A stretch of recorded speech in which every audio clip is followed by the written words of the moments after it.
सभा का कारण क्या है? बदलाव संकल्प सभा, उस सभा के स्लोगन में लिखा है बदलाव यानी परिवर्तन, और संकल्प यानी एक इरादा कि हम ये संकल्प ले रहे हैं कि हम आगामी विधानसभा के चुनाव में बदलाव करेंगे। तो बदलाव कहाँ होगा? चुनाव यानी राजनीति, चुनाव यानी राज्य का विधानसभा का चुनाव, चुनाव यानी सत्ता का बनना, चुनाव यानी झारखंड राज्य की तकदीर को बदलना। तो आगामी जो विधानसभा का चुनाव होगा, इस सभा के माध्यम से उपस्थित लोग संकल्प ले रहे हैं कि उसमें बदलाव लाया जाएगा। क्या लगता है अभी जिस तरह से अलग अलग पार्टियों के द्वारा अलग अलग तिगड़मबाजी किया जा रहा है इस विधानसभा चुनाव में, ऐसे में आप लोग कहाँ तक सफल हो पाएंगे? जी, हम लोग वे लोग जितना टॉर्चर करेंगे, जितना कूटनीति, जितना कंस्पिरेसी करेंगे, जितनी साजिशों को रचने का कार्य करेंगे, हम लोग उतना मजबूत होके बाहर निकलेंगे और अपने आप को ताकतवर बनाएंगे।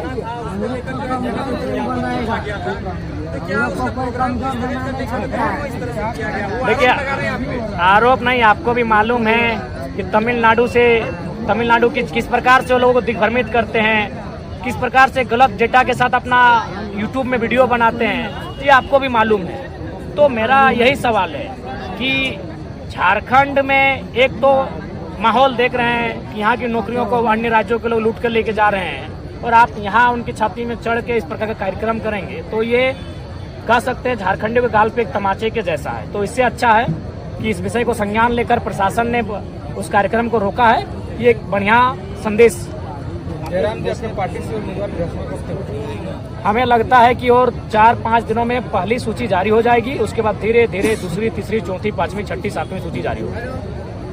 अभी बाहर के एक मतलब बाहरी राज्य के एक नेता है और पत्रकार भी है, वो आपको लेकर के बहुत सारी बयानबाजी किए हैं अलग अलग। देखिए, सबसे पहला बात ना मेरे पास, हमें अब उतना समय हम लोग का विधानसभा के चुनाव में नहीं है कि एक बाहर का व्यक्ति आता है, हम पे कोई बात करता है, उसके लिए हमारी प्रवक्ता मंडली है, आप उनका इंटरव्यू लीजिए, लाइव लीजिए, वो उत्तर देंगे। आरोप प्रत्यारोप लगातार लग रहे हैं। आरोप प्रत्यारोप इसलिए लगाया जाता है कि उनको लगता है कि जरा मातो कहीं उलझा के रख देना है, तो आप वहाँ उलझ के रहेंगे नहीं। 2 महीने का समय है, 2 महीने में हमको पूरा 81 विधानसभा को कम से कम एक बार टच करना है।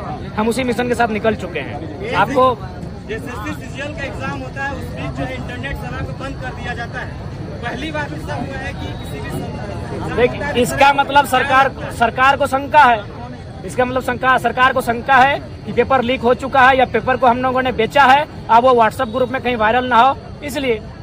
यानी अगर सरकार ने इंटरनेट को बंद किया है तो सरकार को अपने खुद के कार्य प्रणाली पर शंका है, तभी उन्होंने ये कदम उठाया। किस तरह का कैंडिडेट आप देना चाहेंगे? क्या मुद्दा रह रहा है? देखिए, मुद्दा एक होता है स्टेट लेवल का, एक मुद्दा होता है उस क्षेत्र का, और एक मुद्दा होता है गांव का।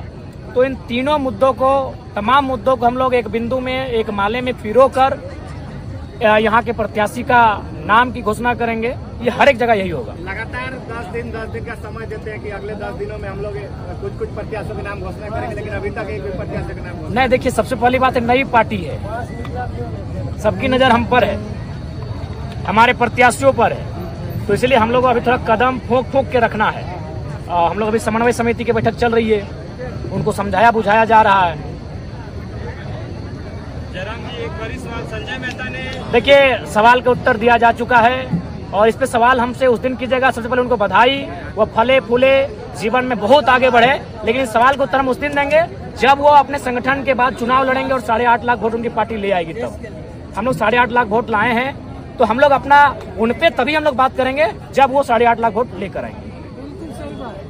दादा, अचानक से यदि केसेस से कोई भी नेता चले जाते हैं जो गरीब का पैसा जितना भी दिए थे, और अचानक से पार्टी चेंज कर लेते हैं, देखिए, उसमें हम लोग स्वीकार करते हैं, हमारी अपनी नैतिक जिम्मेवारी थी वहाँ। हम हमारे संगठन से व्यक्तिगत हमसे भूल हुई है, क्योंकि लोकसभा का चुनाव पहला चुनाव था, इंसान को परखने में हम लोगों ने भूल किया है, ये सत्य है, इसको स्वीकार करते हैं, और विधानसभा के चुनाव में ये भूल ना हो, इसके लिए हम लोग अपने जो गुप्तचर है उनको दुरुस्त करेंगे, एक बढ़िया फीडबैक लाके देंगे। अच्छा, एक सवाल है सर कि रिजवान क्रांतिकारी जो अल्पसंख्यक मोर्चा के अध्यक्ष थे, उनके जगह पे कोई और अभी आप लोगों ने बनाया, तो क्या रिजवान क्रांति ने जो किया है वो सत्यापित हो गया है क्या? देखिए, नहीं, अभी उसकी जांच चल रही है, और चूंकि आरोप प्रत्यारोप का जो दौर चला और कार्यक्रम रुका था, क्योंकि उन पर अभी जांच चल रही थी, यानी वो कार्यक्रम में जा नहीं रहे थे।